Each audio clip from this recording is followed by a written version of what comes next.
예비역 연대에서 조금 전에 2시에 이재명 후보 지지 선언을 하는 기자회견을 저도 같이 했어요. 많은 해병대 예비역 연대 분들이 지지 성명을 했는데 예전과 다르게 해병대가 이렇게 대대적으로 지지 선언을 한 적이 없잖아요. 예. 오늘 하게 된 배경 어떤가요? 네, 아무래도 저는 이제 벌써 2년이 됐습니다. 네. 최상병이 순직한 지가 이제 조금 있으면 7월이면 이제 2년이 되는데 그때부터 저는 이 진상규명 그리고 박정훈 대령 명예회복 활동을 시작해왔습니다. 근데 처음에는 금방 끝날 줄 알았는데 어느새 2년이 되고 윤석열 탄핵을 시키고 조기 대선이 됐는데 저희가 원하는 최상병 사건의 진상규명 이게 아직도 안 되고 있습니다. 네, 그럼 이거 누가 그렇죠. 시켜줄 거냐? 네. 그리고 박정훈 대령 아직도 제대로 복직을 못했습니다. 수사단장직으로. 네. 이거 누가 시켜줄 것이냐? 답은 명확하지 않습니다. 네, 그렇죠. 가장 유능하고 신속하게 해줄 수 있는 후보는 이재명 후보다라는 것이 저희 해병대 예비역연대 3,600명 회원들의 어떤 공감대가 형성이 됐었고 사실 저희는 예전부터 이재명 후보를 지지하는 수밖에 없다는 공감이 있었고 이번에 아예 저희가 총회 결의를 통해서 네. 지지하자. 그러니까 네, 라고 결의를 하고 이번에 아까 선언을 기자회견 하게 때 됐습니다. 보니까 총 투표를 해서 90% 이상이 예. 이재명 후보 지지에 찬성을 해서 그렇습니다. 지지를 하게 됐다라고 하더라고요. 압도적인 결의가 있었죠. 참고로 말씀드리면 저희 해병대 예비역연대는 네, 민주당 지지자만 있는 연대가 아니에요. 네, 그렇죠. 원래 사실 아까 정원철 회장 같은 경우에는 국민의힘 당원이었고요. 원래. 네. 아, 그래요? 네, 원래 국민의힘 당원이었습니다. 이 최상병 사건을 계기로 완전히 이제 실망을 해가지고 탈당을 하게 된 거고요. 그래가지고 원래 저희 연대는 다양한 정치 성향을 가진 분들이 이렇게 모여 있고 오직 해병대입니다. 근데 진짜 윤석열이 해병대에 대해서 완전히 나락으로 몰아놨지 않습니까? 그렇죠. 그 사람의 경로 때문에 해병대가 완전히 망가졌고 무고한 병사가 순직하고 또 정의로운 수사단장이 핍박을 받고 있으니까 이건 안 되겠다라고 해서 여러 정치 성향을 갖고 있는 다른 사람들조차도 90%가 이제 이재명 후보를 지지해야 되겠다라고 하게 된 거죠. 그렇죠. 사실 해병대 예비역 연대가 최상병 순직 이후에 박정훈 전 수사단장이 아주 억울하게 이렇게 항명죄로 이렇게 되고 함으로써 실제 그런 결성이 돼서 억울한 일 없도록 하겠다라고 결성됐잖아요. 그렇습니다. 원래는 이게 해병대 전우회라고 원래 유명한 단체 있지 않습니까? 원래 전우회가 있는데 저희가 박정훈 대령이 항명죄로 이렇게 기소가 되고 핍박을 받을 때 해병대 전우회에 가서 저희가 원래는 그 요청을 했었어요. 그렇죠. 왜 가만히 있습니까? 해병대가 지금 완전 바보도 아니고 움직이십시오. 호소 성명문을 내야 됩니다라고 저희가 요구를 했는데 해병대 전후의 중앙회에서 다 거기는 좀 나이가 굉장히 들고 약간 극우 성향에 동조하시는 그런 분들도 많아가지고 이거 다 자르는 거예요. 그래서 저희가 안 되겠다. 그래가지고 우리가 단체를 만들자라고 해서 결성된 게 해병대 예비역 지금 3,000분 이상인 모양이죠? 회원이? 그렇습니다. 3,600명이 있습니다. 네, 지금 엄청나게 많은 분들이 참여하고 계시네요. 여기는 제가 오늘 가서 보니까 최해병 동기생부터 투스타 오늘 투스타 분도 2분 오셨잖아요. 전 사단장. 사단장 하시던 분 2분까지 참여가 된 것 같아요. 정계급이 그렇죠. 지금 이제 조영수 장군, 조강래 장군 이렇게 2분이 이제 전 사단장 출신 분이 오셔서 같이 지지 선언을 해주셨는데 그 중에서 조영수 장군은 그 유명한 빌런 임성근 사단장의 동기입니다. 아, 그래요? 근데 전역했나요? 전역한 지 이제 한 2-3달 정도 된 것으로 알려져 있고 지금 인터넷에 검색을 해보면 어떻게 나오냐면요. 임성근이 그 원래는 조영수 장군이 선두주자였다 그래요. 그런데 임성근 장군은 그걸 넘어서고 싶어갖고 온갖 무리수를 두고 막 홍보를 막 하려고 막 무리수를 두고 하다가 최상병 사건도 일어난 거 아니냐. 그런 얘기. 아까 조영수 장군 예비역 소장 해병대 기자회견 때 와서 아까 발표하는 거 보니까 3월달에 전역했더라고. 최근에 한 달 반 전에 전역을 했던데 그때 그럼 임성근 사단장 할 때 조영수는 이사단장 했나요? 비슷한 아마 시기에 다른 예, 직책을 예. 했겠네요. 아마 이사단장 아니면은 예, 예. 그 합참 전비태세검열단장이나 뭐 아, 그게 네. 투스타는 해병대 투스타는 네 직책이 4개인가? 밖에 네, 없습니다. 그렇죠. 예. 네, 예. 아, 그래서 같이 해병대 전역하자마자 예비역 연대에 합류를 했던데 마음을 크게 낸 것 같습니다. 현역으로 있으면서도 굉장히 네. 목소리 내지 못해서 네. 힘들었다고 하더라고요. 그렇죠. 현역들은 그 목소리를 못 내니까요.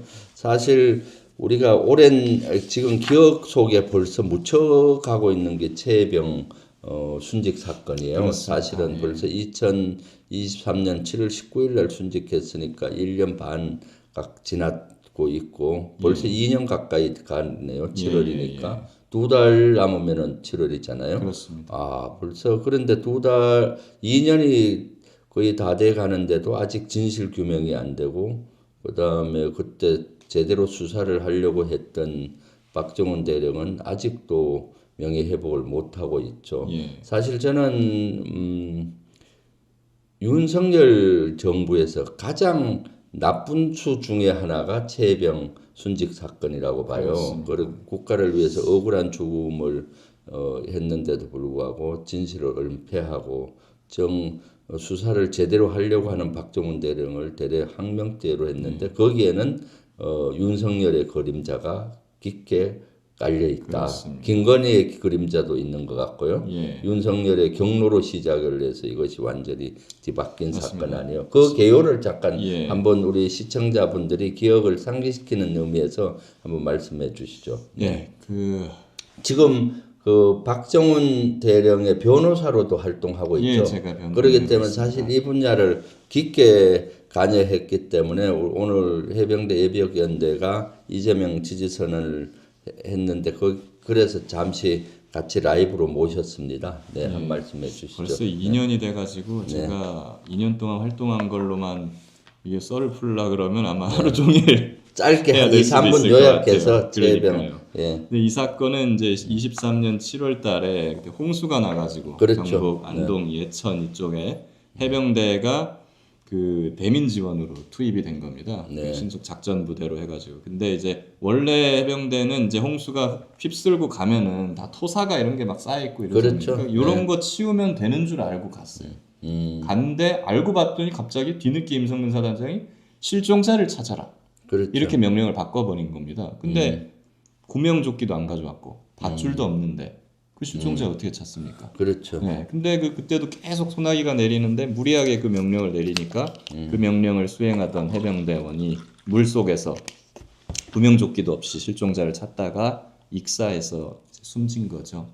그럼 당연히 인재 아니겠습니까? 그렇죠. 이것은? 네, 네. 그래서 해병대 수사단장이었던 박정훈 대령이 해병대 그 군사 경찰은 대령이 끝입니다. 네. 박정훈 대령 해병대 네. 군사 경찰 최고 높은 네, 사람. 그렇죠. 네. 그분이 이제 이걸 수사를 들어가 봤더니 네. 모든 정황이나 증거가 네. 임성근 사단장의 과실을 가리키고 있는 거예요. 맞아요. 원래는 사단장까지 그렇죠. 올라갈 생각은 없었대요. 네, 네.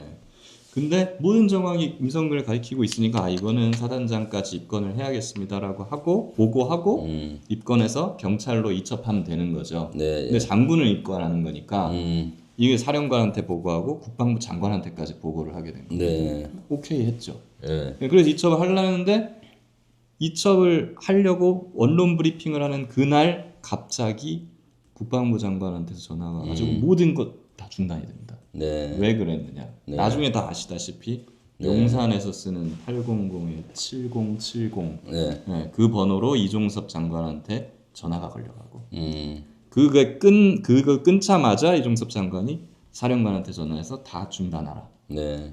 네, 그리고 그때 또 하나를 더 지시합니다. 이거. 음. 임성근을 정상 출근시켜라. 그렇죠. 이렇게 된 거거든요. 예. 그렇기 때문에 이 모든 것들이 처음에는 네. 예, 대통령이 이렇게 전화한 줄 모르고 시작했어요 저희가. 근데 모든 게 이상하잖아요. 이게. 그렇죠. 예, 그래가지고 저희가 이제 제 재판부에다가 여러 가지 나중에 항명 재판에서 사실조회나 이런 걸 신청해서 통화 내역을 받아봤더니 거기에서 윤석열 핸드폰이랑 7070 전화가 나온 겁니다. 그렇죠. 그래서 그 당시에는 사실 이렇다 한 무슨 게이트나 이런 의혹 사건이 없었어요. 이 최상병 사건이 네, 최초일 겁니다. 그래서 이걸로 해가지고 국민들이 이제 윤석열이 진짜 나쁜 사람이구나 라는 걸 최초로 알게 된 어떤 사건이다. 이렇게 그렇죠. 볼수 있을 것 같습니다. 사실은 이미 박정훈 대령이 초동 수사를 하는 거죠. 예. 하고 이것은 사실 경찰에 이첩을 해서 경찰에서 수사하는 사항인데 그때 8명을 과실치사 혐의가 있다고 해서 그렇습니다. 경찰에 넘기는 걸로 장관까지 결심을 받았는데 갑자기 대통령 경로설이 나면서 이게 뒤집혔어요. 이첩하지 마라 또는 뭐 임성근은 빼라 또 누구는 빼라 제목은 빼라 등등 이런 외압이 있었고 여기에 굴하지 않고 실제 박정훈 대령은 규정대로 해야 된다 하고 8월 2일 날 이것을 이첩을 했는데 그때부터 이제 난리가 난 거죠.